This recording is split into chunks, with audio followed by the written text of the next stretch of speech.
Okay, now to do the Carnot cycle.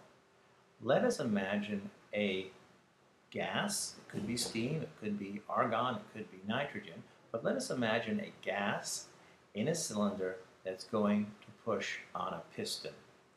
Now the first step of the Carnot cycle is we are going to have an isothermal expansion of the gas. So that's going to look something like this on our indicator diagram. Now, wait a minute, you say. How could the expansion of this gas be isothermal? Because I thought when we allowed a gas to expand, the temperature is going to drop. So we need a source of heat to keep this gas at the constant temperature. So we're drawing heat from a hot reservoir. We're allowing heat to fall from a hot reservoir into our gas, keeping it at the same temperature throughout the first expansion step. Now the next step is going to be the adiabatic expansion. Now remember, when we were talking about how a steam engine works in the real world, we talked about working the steam expansively. So during this step, the adiabatic expansion, we are not transferring heat into or out of our cycle. So where does the energy for this expansion come from? It comes from the internal energy of the gas. Here in our isothermal step, the internal energy stayed the same.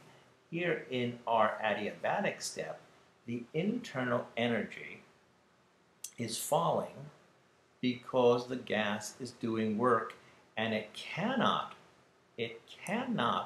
get any energy from the outside world because the process is adiabatic. Okay, now we have taken our piston and cylinder, and that was one stroke. Now we have to bring the cylinder back. So now we're going to take our gas and we are going to reduce the volume. We're going to increase the pressure. But wait a minute. On our first video, didn't we say that when you compress a gas, you cause the temperature to increase? We're trying to do an isothermal compression. So how can we get the gas to compress and remain isothermal? Well, any additional heat has got to spill out of our gas into a cold reservoir. Hey, wait a minute.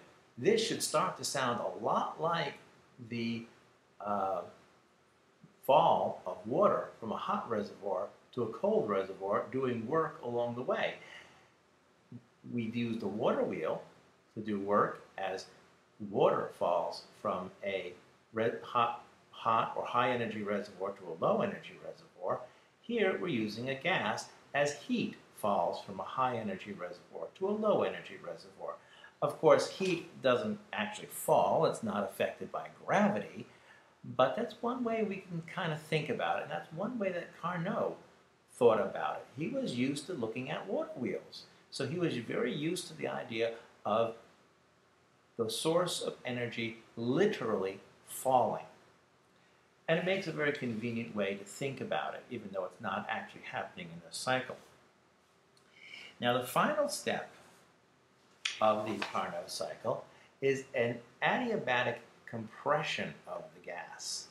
In this step, the internal energy of the gas changes, bringing it back to our starting point. So the pressure is going up, the volume is going down, but the internal energy is being stored inside the gas. None of that internal energy is escaping to the outside world. The result is a cycle that is reversible. And I'm going to talk a little bit about that in our next video.